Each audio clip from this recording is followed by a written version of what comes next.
A lot of people, a lot of young men that have a sad childhood are very angry young men. There's a direct correlation between sadness and rage.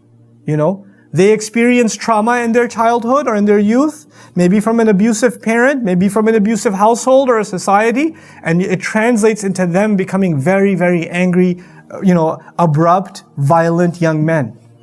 And that's actually the process of what shaitan went through. You're supposed to put the fire out with the words of Allah. Why do you think Allah constantly describes the revelation with the parable of water?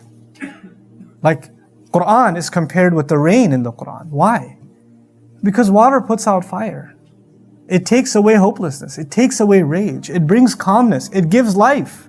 It refurbishes life. And then the closest thing, the only other parable you'll find to revelation in the Qur'an is light.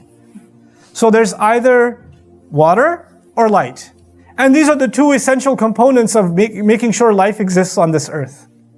And if you look at it from another way, water is a necessity for purification.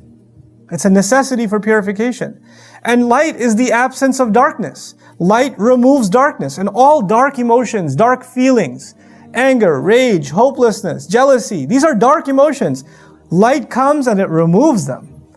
And it just sheds light on all of them and they just, جَاءَ الْحَقُّ وَزَهَقَ الْبَاطِلِ.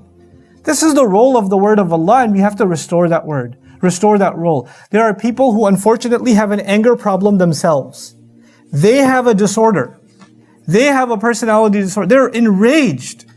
And they read the Qur'an and they teach the Qur'an and preach the Qur'an with the lens of rage. So all they can ever cite to you and all they can ever show you is an angry, vengeful God.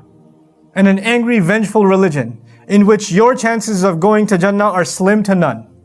You're probably not going to make it anyway. I mean, look at you. So that's the picture that's painted. And that's unfortunate because it's not what the word of Allah deserves.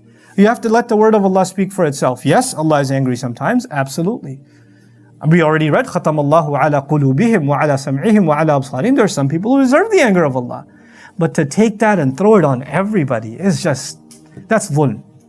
That's just dhulm. That's not what the word of Allah does.